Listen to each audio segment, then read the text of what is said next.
Hi, I'm Dan Ogilvie. I'm a detective with the Franklin Police Department's Major Crimes Unit.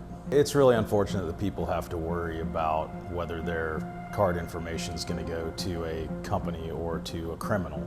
Oftentimes these days they have new skimmers that use wireless technology to actually transmit the card information to somebody who might be in the vicinity or online so that they never have to come back to recover the skimmers. There's one called the Deep Insert skimmer, and basically what they'll do is it's encased usually in plastic, and they'll put it into an ATM machine or other device. Typically those are with ATM machines, sometimes gas pumps. Also, they will make or purchase packages of essentially a keypad that has the skimming devices underneath it, and all they have to do is attach it on top of the existing one, and people will use it without knowing. And they look very similar. So there's sticky double-sided tape on each piece, on each segment, and then you have all the electronics under it. You can see it's a regular keypad, just like the one that would be on the actual device.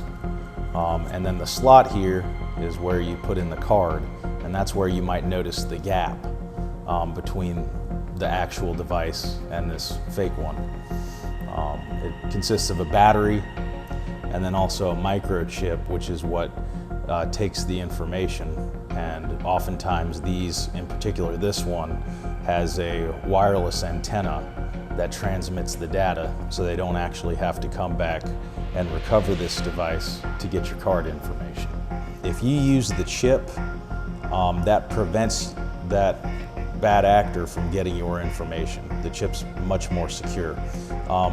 The reason is because the chip generates a code that changes every single time with each new transaction. However, using the magnetic swipe, that does not work. And so if you use that magnetic swipe on the side, it will take that information and store it in the computer. Always be vigilant. I would recommend that if you are going to put your card into any device, go ahead and touch it and make sure that nothing is wobbly. Look for any strange gaps. Oftentimes when they place this fake keypad on top of the real one, there's a noticeable gap either on the sides or where the actual card is. If you ever insert your card and you have a hard time putting it in all the way, oftentimes that's because it's not lined up perfectly. If you go to a cashier, if you go to a teller in a bank, and oftentimes if you use the contactless Apple or Google Pay, you can avoid that risk.